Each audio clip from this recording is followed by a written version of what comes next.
పాల వ్యాపారి అనే ఒక చిన్న కథ నేర్చుకుందాం. మనము విశ్వాసము ద్వారా కృపచేత రక్షింపబడుదుము. రక్షణ సత్క్రియల వలన కలుగున్నది కాదు. అయినను మనము ప్రభువును అంగీకరించిన తరువాత మన క్రియలలో మార్పు ఉండవలెను.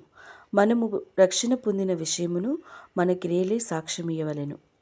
మత్తయి సువార్త 5వ అధ్యాయం 16వ వచనంలో ఈ విధముగా వ్రాయబడి ఉంది. మనుషులు మీ సత్క్రియలను చూసి పరలోకమందున్న మీ తండ్రిని మహిమపరచునట్లు వారి ఎదుట మీ వెలుగు ప్రకాశింపనీయుడి. ఒక ఊరిలో ఒక పాల వ్యాపారి ఉండేవాడు. అతడు పాలల్లో నీళ్లు కలిపి అన్యాయముగా లాభం పొందుచుండెను. ఒకరోజు అతడు మారుమనసు పొందినాడే అనే వార్త అంతటను వ్యాపించెను. అతని నైజము తెలిసిన వారందరూ అతనెందుకు మారుతాడు, అది అసాధ్యమని చాలామంది సణుగుకున్నారు.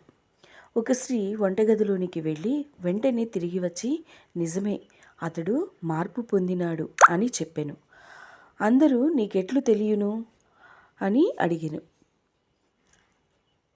నేను అతడు అమ్మిన పాలను చూచితిని, అవి చిక్కగా ఉన్నాయి, ఏమాత్రమూ నీరు కలపలేదు అనెను. పాల వ్యాపారి మారినని అందరూ ఒప్పుకున్నారు. రోజు నీళ్లు కలిపి పాలను అమ్ము పాల వ్యాపారి తన జీవితము మారినందున తన యొక్క ప్రవర్తనను కూడా మార్చుకొనెను. ఎఫెసీ 2వ అధ్యాయం 10వ వచనంలో ఈ విధముగా వ్రాయబడి ఉంది. మనము సత్క్రియలు చేయుటకై క్రీస్తు యేసునందు సృష్టింపబడిన వారమై ఆయన చేసిన పని అయి ఉన్నాము.